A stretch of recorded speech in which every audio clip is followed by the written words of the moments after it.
There's been a lot of talk recently about the ever increasing price of gig tickets. So when I spoke to John Linger of Neil's Children, who's still releasing music and touring with his band Girls in Synthesis for an Islington radio show, I asked for his take on it.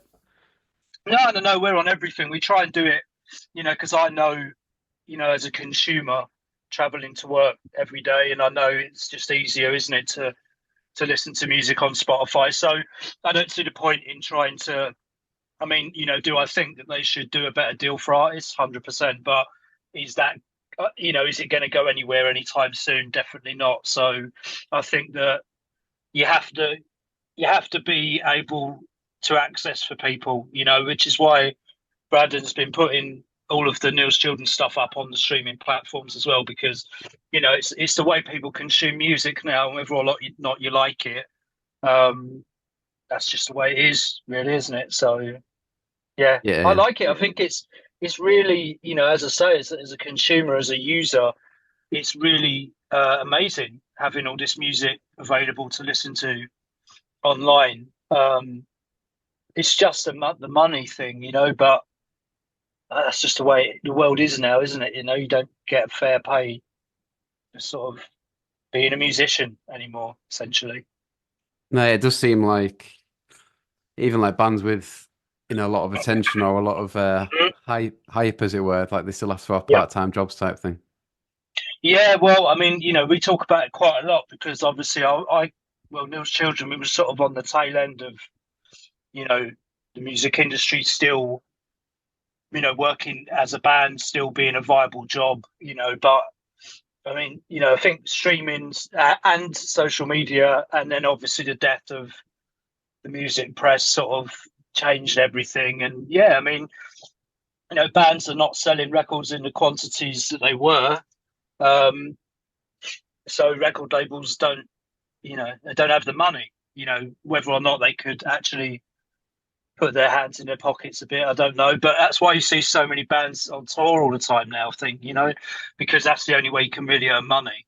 We wouldn't really be able to sell the record unless we were playing gigs. And it never used to be like that back in the day. I mean, with Neil's Children, we never sold records in like huge quantities, but the live thing was very much word of mouth, and it didn't really seem to make much difference whether you had a record out or not. It was one of those strange things. But yeah, I think the gigging's like it's the primary money spinner for bands now, I think. Yeah, what do you make of like, like say the massive bands, the likes of, I mean, even Radiohead side projects, apparently it's 60 quid a ticket to see them. Do you think that's justified or not really? Um, well, it's hard to say. I mean, I'm a huge Blur fan, and I saw them at Wembley this year, and the tickets for that were expensive. But I think now, I think the reason the prices are higher is because they're trying to make up the shortfall from not really selling records anymore, not getting the income from the revenue stream from actually selling records. So I think it's and let's be honest about it. I mean, especially with bigger bands, the stage show aspect of it is it's way more professional than back in the day. Mm. Like with the amount of technology they use to have visuals and stuff. I don't know. I mean, I guess it goes into that as well. But then saying that at Blur, it was like fucking 35 quid a t-shirt, which is yeah, Wow. then you really do think to yourself like, yeah, where's that money going? But at the same, but I think it all comes down to the bottom line is that these guys are not earning money from. They can't sit at home and the records just it's a stream of income from the back catalogue selling. They have to go out there and tour. And also you've got to remember that all those guys, let's even go back just as far as like the 90s and the 2000s, or maybe, the 80s as well.